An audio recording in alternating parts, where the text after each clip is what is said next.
Today we discuss about economy. What is an economy? Economy is the sum total of all economic activities, or economy is a system of earning livelihood.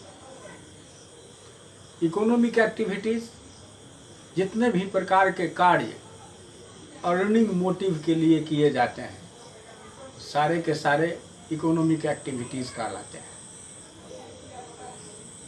ये economic activities consumption, production, exchange, distribution के अंतर्गत होते हैं। ये एक system है। Production में land, labour, capital, enterprise, ये फैक्टर्स के प्रोडक्शन कार्य करते हैं।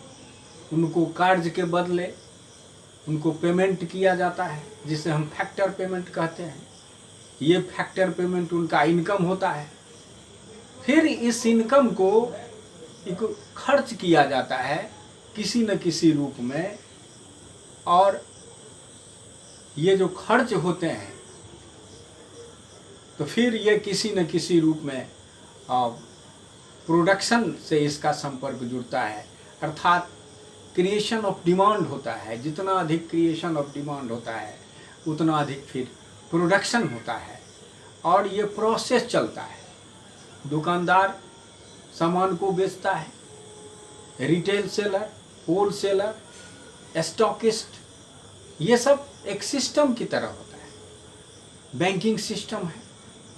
ये सारे के सारे एक ही जगह पे एक्सचेंज, गुड्स का डिस्ट्रीब्यूशन, ये सारे के सारे अब एक सिस्टम के तहत होता है।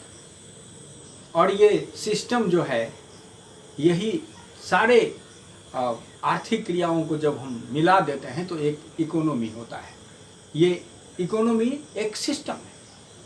अब ये इकोनॉमी छोटे स्तर से लेके बड़े स्तर तक, हम कहेंगे economy of Bihar, economy of West Bengal, economy of Punjab, economy of Maharashtra, और सारे स्टेट्स के इकोनॉमी को मिला देते हैं तो Indian economy, economy of Pakistan, economy of China, economy of Britain, economy of America, और सारे इकोनॉमी को जब हम मिला देते हैं तो हो जाता है वर्ल्ड इकोनॉमी।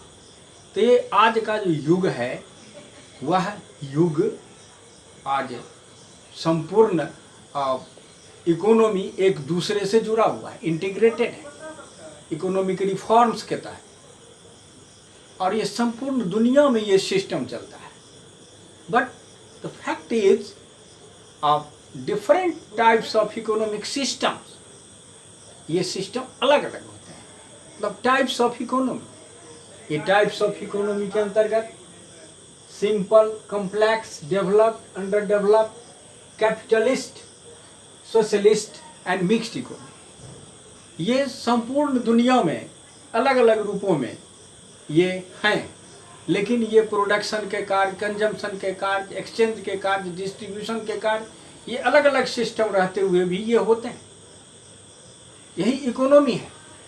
अब ये जो टाइप्स हैं अलग अलग, वैसे मूल रूप से कैपिटलिस्ट इकोनॉमी, जिसको हम मार्केट इकोनॉमी भी कहते हैं, सोशलिस्ट इकोनॉमी, जिसको हम प्लान्ड इकोनॉमी भी कहते हैं, और मिक्स्ड इकोनॉमी, जिसमें capitalist economy plus socialist economy equal to mixed economy.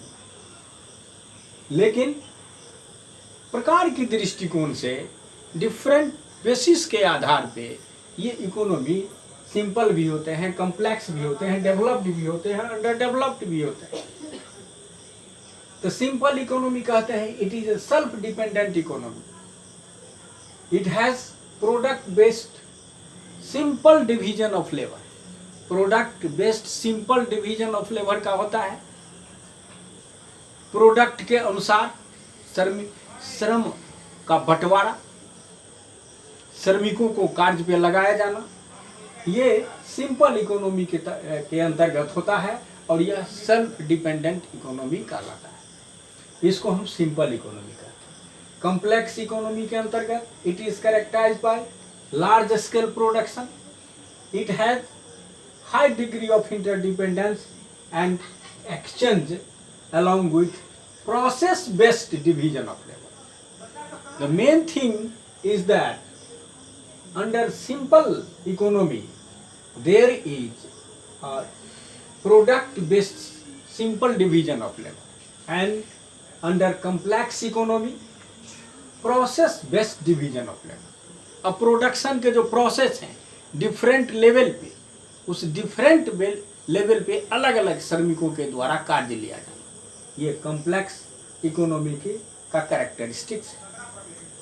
Now we come to the next type of economy, that is developed economy. Developed economy कहते हैं जहाँ पे पर कैपिटा इनकम हाई हो, high per capita income, high standard of living, लोगों का रहन सहन का स्तर ऊंचा होता है, ऐसे इकोनॉमी को हम कहते हैं डेवलप्ड इकोनॉमी। डेवलप्ड इकोनॉमी की श्रेणी में अब ब्रिटेन, अमेरिका, ऐसे जितने भी वेस्टर्न कंट्रीज हैं जो जहाँ पे हाई स्टैंडर्ड ऑफ लिविंग है और पर कैपिटा इनकम, प्रति व्यक्ति आय बहुत ही अधिक है।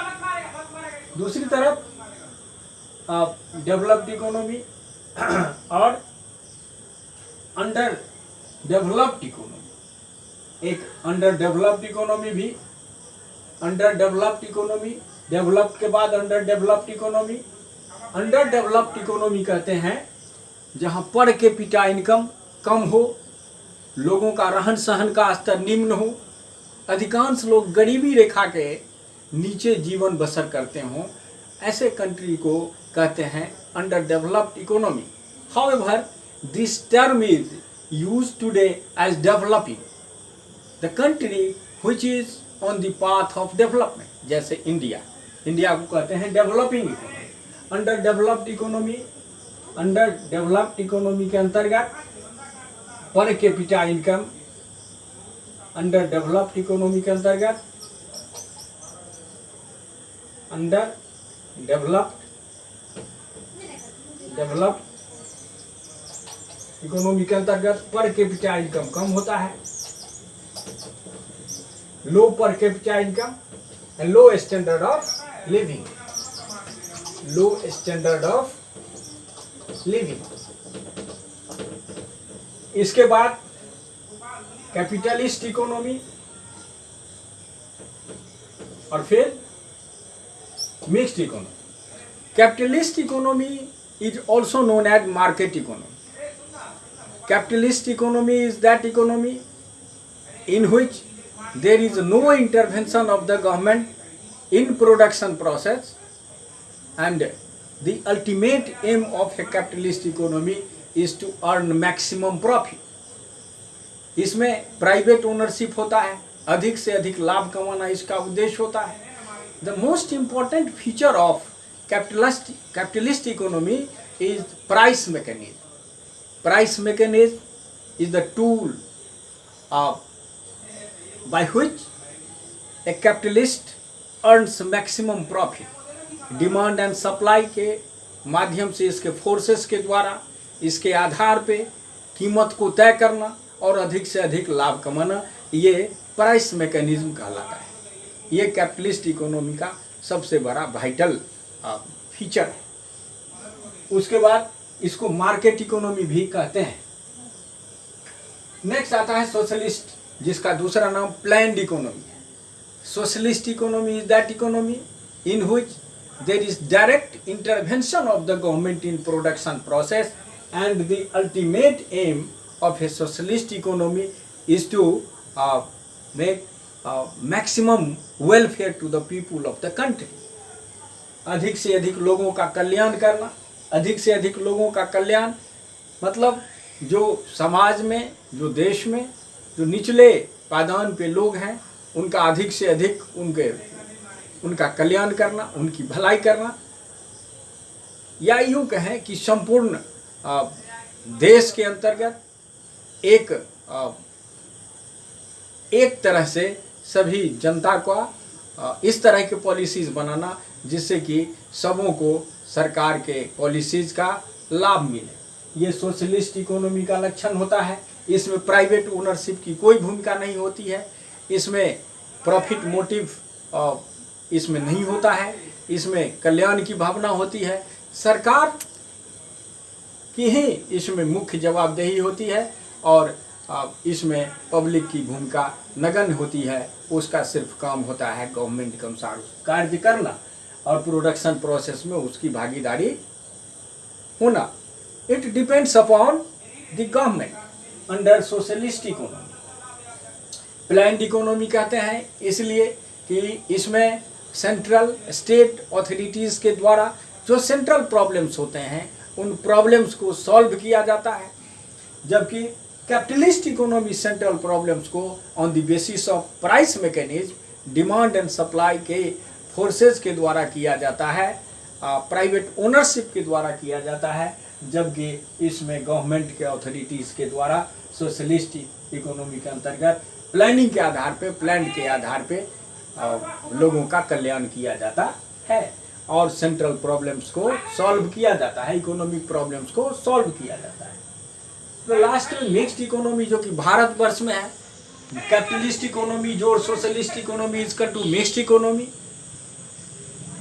मिक्स्ड इकोनॉमी के अंतर्गत there is existence of both capitalist economy and socialist economy. Capitalist economy means private sector and socialist economy means public sector. तो पब्लिक सेक्टर और प्राइवेट सेक्टर दोनों के द्वारा प्रोडक्शन प्रोसेस में उसकी भागीदारी होती है।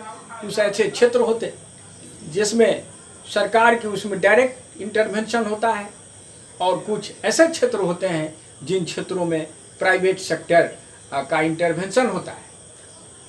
और इसमें कैपिटलिस्ट मिक्स्ड इकोनॉमी के अंतर्गत दोनों की भूमिका होती है, private sector and public sector, अर्थात गवर्नमेंट सेक्टर। और गवर्नमेंट सेक्टर का जहां उद्देश्य होता है जनता का कल्याण करना, जैसे रेलवे भारतवर्ष का, तो रेलवे में गरीब से गरीब और अमीर से अमीर उस सुविधा का लाभ लेते हैं। ये प्रयास सरकार का रहता है कि इसमें हर एक व्यक्ति इस सुविधा को प्राप्त कर सके। सरकार ये रेलवे का है। दूसरी तरफ इसी में जो प्राइवेट जो जैसे एयरप्लेन्स वगैरह एयर सर्विसेज में ये प्राइवेट सेक्टर के हाथों में होता है। तो ऐसी स्थिति में वहाँ पे उसका उद्देश्य होता है अधिक से अधिक लाभ कमाना। तो प्राइवेट सेक्टर और जितने भी होते हैं, यहाँ पर एक बात और कह दूँ, मतलब डिस्कशन कर लें कि पब्लिक सेक्टर और प्राइवेट सेक्टर, पब्लिक सेक्टर में 51% जब गवर्नमेंट की भागी होती है किसी भी सेक्टर में, पब्लिक सेक्टर के अंतर्गत आता है, 49% प्राइवेट सेक्टर के अंतर्गत। जैसे life insurance corporation of India, इसमें 51% गवर्नमेंट का शेयर है, जबकि 49% प्राइवेट सेक्टर के हाथों में है। तो ये पब्लिक सेक्टर के अंतर्गत आते हैं। तो इसमें मिक्स्ड इकोनॉमी के अंतर्गत दोनों सेक्टर की भूमिका होती है। सरकार का जहां उद्देश्य होता है जनता का कल्याण करना, वहीं पे प्राइवेट सेक्टर की भूमिका होती है अधिक से अधिक लाभ कमाना। लेकिन फिर भी मिक्स्ड इकोनॉमी के अंतर्गत there is some rules and regulations to be followed by even private sector. इस तरह से हम देखते हैं कि there are so many different types of economies, simple, complex, developed, underdeveloped, capitalist जिसको मार्केट इकोनॉमी भी कहते हैं, सोशलिस्ट जिसे हम प्लान्ड इकोनॉमी भी कहते हैं, और मिक्स्ड इकोनॉमी। तो इस तरह से संपूर्ण दुनिया में ये डिफरेंट टाइप्स के ये इकोनॉमीज हैं और इसमें ये प्रोडक्शन, कंजम्पशन, एक्सचेंज, डिस्ट्रीब्यूशन के कार्य इकोनॉमिक एक्टिविटीज़ के रूप में संपादित होते हैं। और जहाँ तक भारतवर्ष का प्रश्न है, in India we have mixed economy. आज के लिए इतना ही। Thank you very much.